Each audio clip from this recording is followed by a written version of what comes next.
So the reason that it's advantageous is actually a very interesting question and topic, because change listeners seem like intuitively that's the way to go. It seems like it would be better. You avoid a lot of unnecessary calculations.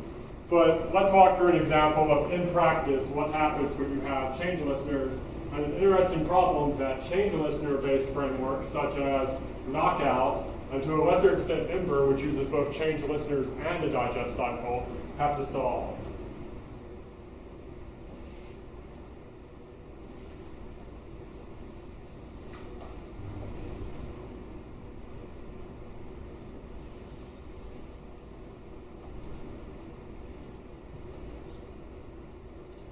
So you can have a situation with change listeners, which, by the way, another big disadvantage of the change listener approach is it requires that you use accessors instead of plain old JavaScript objects. And this is actually the fundamental reason that the Angular developers chose to go with a digest cycle, even though there are other advantages, but some of them articulated. This seems to be the headline thing, plain old JavaScript objects that convinced the team to go with that. So let's say we have change listeners here. We have an accessor on our email property that we can use as an example that changed. So we get our set email. This raises an event.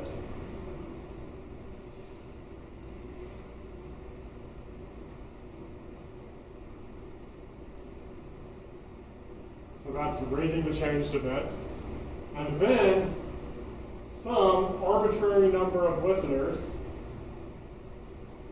branch out off of this and can execute code. Those can also hit accessors that cause an arbitrary number of listeners to be fired. And you end up with a tree of unknown complexity from setting this email, which can actually lead back to having the email set again if somebody makes a programming error. Knockout and Ember have interesting ways of declaring your dependencies so that you can avoid ending up in a loop to where you're constantly coming back. You have to have more interesting, even then though, it requires you to declare what your dependencies are. You can't determine them. So if you mess up, you're going to create a cycle that doesn't break until you hit too deep in the call stack, or you have to implement some interesting means of tracking and tracking for loops.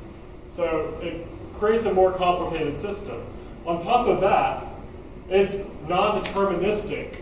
The order of which these things happen, they could be enqueuing things into the event loop as well. So adding another one, so you could set the email the first time, this listener down here enqueues something, but adds another listener on email, so the next time email's set, something different's going to happen. It's very non-deterministic.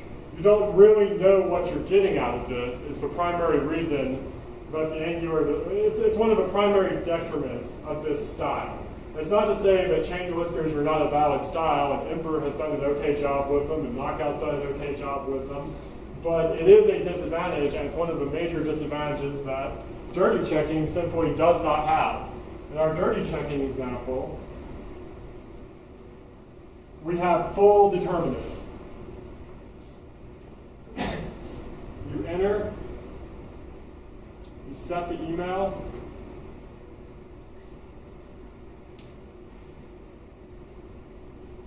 and then $digest is called.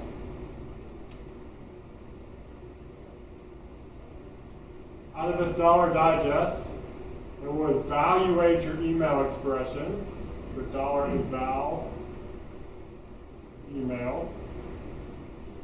Then after this, it will compare the new value to the old value. If it has changed,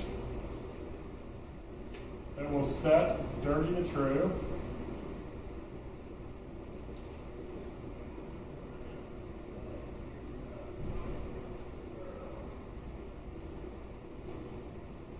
Then, because dirty is true, it will go through a digest cycle again. It'll evaluate email.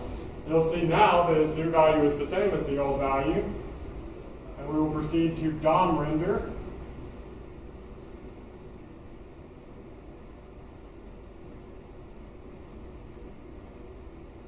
and then back into just our normal event queue, and we're done with that cycle.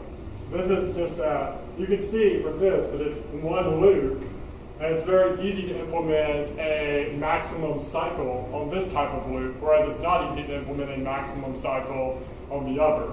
So you don't have to declare as much, you can use plain JavaScript objects. And you can also save state there.